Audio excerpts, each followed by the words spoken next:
अभी आप सुन रहे हैं धर्मेंद्र निर्मलिया को।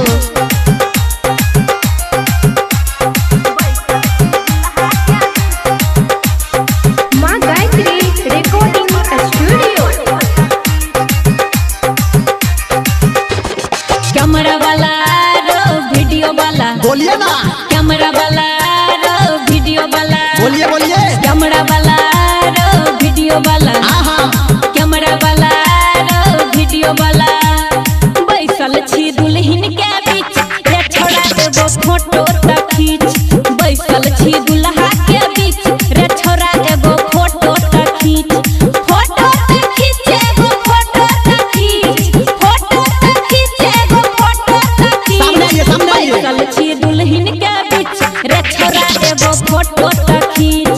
बैसल छी दुल्हा के बीच रे छोड़ा एगो फोटो त खींच। ठीक है, ठीक कैमरा है। वाला रो वीडियो वाला कैमरा वाला रो वीडियो वाला ठीक है, फ्रेम में आइए, फ्रेम में।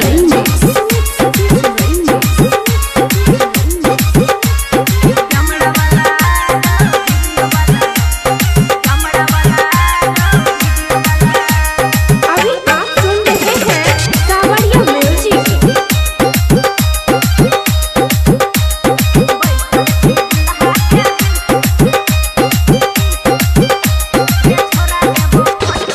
दुल्हा दुल्हन के बीच पूरा आइए, केस से फोन अपना केस को हटाइए।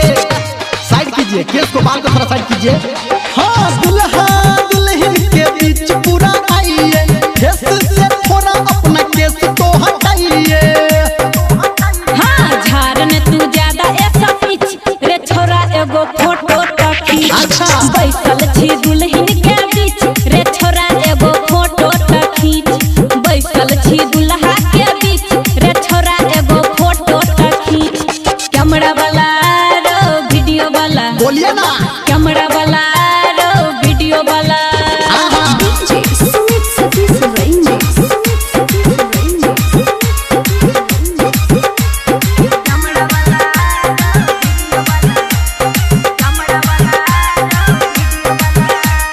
माँ गायत्री रिकॉर्डिंग स्टूडियो।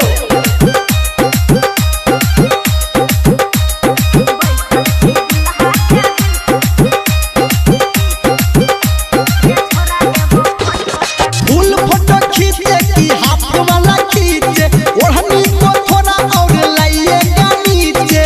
थोड़ा हल्का हल्का साइड कर दीजिए, हो जाएगा तब। फुल